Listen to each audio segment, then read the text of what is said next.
নমস্কার বন্ধুরা, mixed fusion সোমার পাকশালায় আপনাদের সবাইকে স্বাগত। আজকে ডিম এবং কলা দিয়ে আপনাদের বিকেলের একটি জলখাবার বা নাস্তার রেসিপি শেয়ার করব। এখানে আমি কলা নিয়ে নিয়েছি 6টা, খুব ছোট ছোট সাইজ আছে সেই জন্য 6টা নিয়েছি, আর ডিম নিয়েছি 2টো। আপনারা যদি কলাগুলো বড় সাইজের নেন তাহলে 2টোই কিন্তু যথেষ্ট। সিঙ্গাপুরি কলা সাধারণত বড় বড় হয়, সেই জন্য 2টো হলে কিন্তু হয়ে যাবে। এবার আপনারা কমা বাড়া করতে পারেন। এখানে আমি খুব ছোট ছোট সাইজে 6টা কলা ব্যবহার করছি। কলাগুলোকে খোসাটা ছাড়িয়ে নিচ্ছি, আর ডিম যে 2টো নিয়েছি ডিম 2টোকেও ফাটিয়ে নেব। একসাথেই আমি ফাটিয়ে নিচ্ছি কলা এবং ডিম একসঙ্গেই, যেহেতু আমি এটা ভালোভাবে ম্যাশ করব।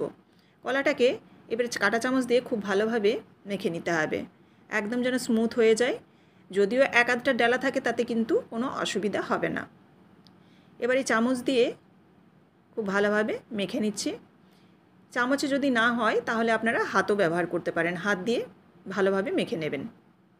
দেখুন খুব ভালোভাবে ডিম এবং কলাকে যতটা সম্ভব স্মুথ করে মেখে নিচ্ছি, তবে যদি খুব একটা স্মুথ না হয় তাতেও কোনো অসুবিধা নেই। মাখানো হয়ে গেছে, এবার এখানে দিয়ে দিচ্ছি ভ্যানিলা এসেন্স। যেহেতু ডিম দেওয়া আছে সেজন্য একটু আষ্টে গন্ধ করবে, সেই কারণে ভ্যানিলা এসেন্সটা দিলে কিন্তু একদমই আষ্টে গন্ধ করবে না। দিয়ে দিলাম 1 চামচের মতো বেকিং পাউডার। এখানে ছোটো চামচের 1 চামচ বেকিং পাউডার দিয়েছি, দিয়ে গুলে নিচ্ছি। ভ্যানিলার বদলে আপনারা এলাচ গুঁড়ো ব্যবহার করতে পারেন। যারা এলাচের ফ্লেভারটা পছন্দ করেন তারা কিন্তু এখানে এলাচ গুঁড়ো ব্যবহার করতে পারেন। এবার এখানে দিয়ে দিচ্ছি বড় কাপের 1 কাপ ময়দা। যেগুলো কফি মগ হয় সেই কফি মগের 1 কাপের মতো ময়দা দিয়ে দিলাম। এবার ময়দাটাকে খুব ভালোভাবে মিশিয়ে নেব কলা আর ডিমের সাথে।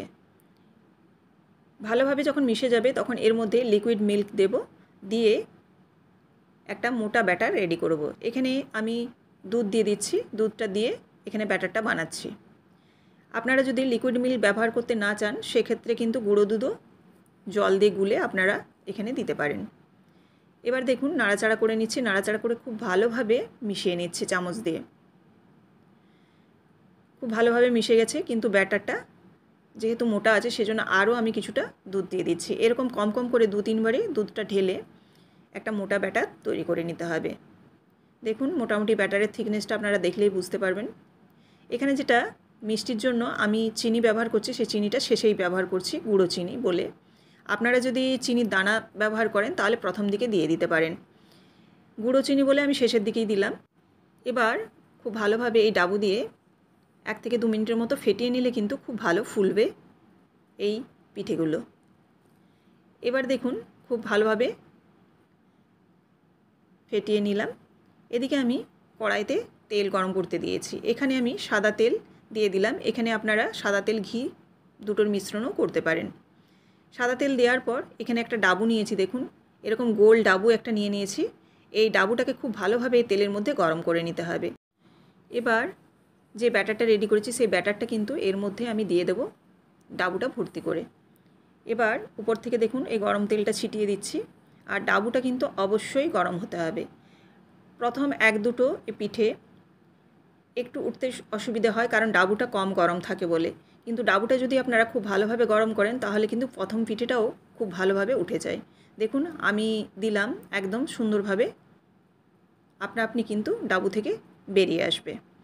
এইভাবে একটা দিয়ে আবার ডাবুটা ওপর বেশ কিছুটা দিয়ে দিলাম ব্যাটার দিয়ে আবারও তেল ছিটিয়ে দিচ্ছি। আর ডাবুটাই যখনই গরম খুব ভালোভাবে হয়ে যাবে তখনই কিন্তু এর থেকে পিঠেটা বেরিয়ে চলে আসবে। এদিকে আমি পিঠেটা এক সাইডে একটা ভেজে নিচ্ছি, আর একদিকে দেখুন ডাবুর মধ্যে যেটা দিয়েছি সেটাও কিন্তু গরম হচ্ছে। এইভাবে দেখুন একটা রেডি করে নিলাম, আর এদিকে এটা যে রেডি হয়েছে এটাও দেখুন অটোমেটিক কিন্তু বেরিয়ে চলে আসবে। এইভাবে কিন্তু একসাথে 2টো করে পিঠে রেডি হয়ে যাবে।